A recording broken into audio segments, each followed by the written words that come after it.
नमस्कार, मैं तुफैल सिद्दीकी। मेरे हाथ में एक पुस्तक है,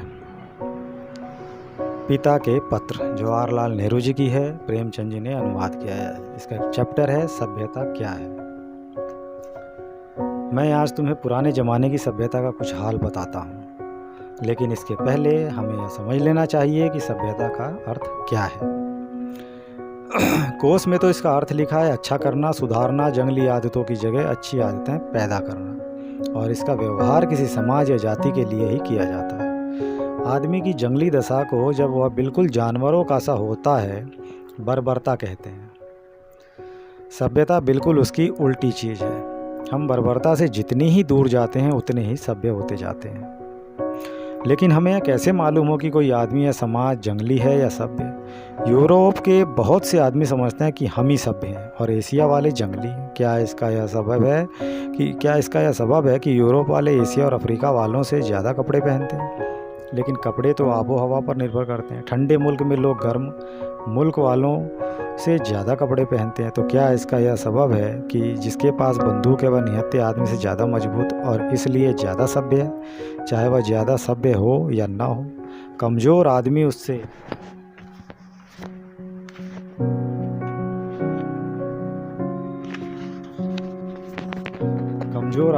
यह नहीं कह सकता कि आप सभ्य नहीं हैं।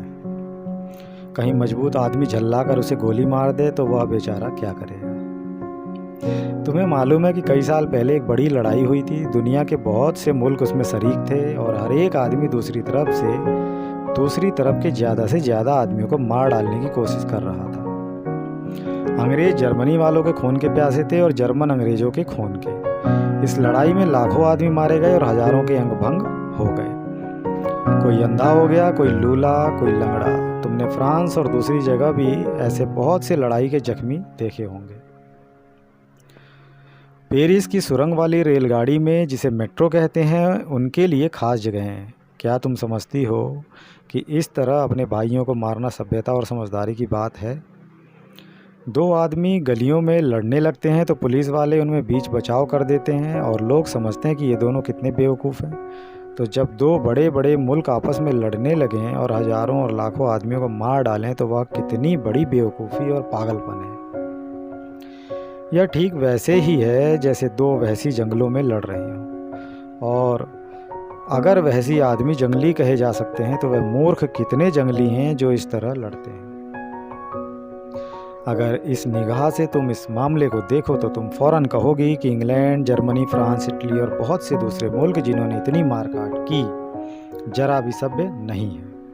और फिर भी तुम जानती हो कि इन मुल्कों में कितनी अच्छी अच्छी चीज़ें हैं और वहाँ कितने अच्छे अच्छे आदमी रहते हैं। अब तुम कहोगे कि सभ्यता का मतलब समझना आसान नहीं है, और यह ठीक है। यह बहुत ही मुश्किल मामला है। अच्छी अच्छी इमारतें, अच्छी अच्छी तस्वीरें और किताबें और तरह तरह की दूसरी और खूबसूरत चीज़ें ज़रूर सभ्यता की पहचान है।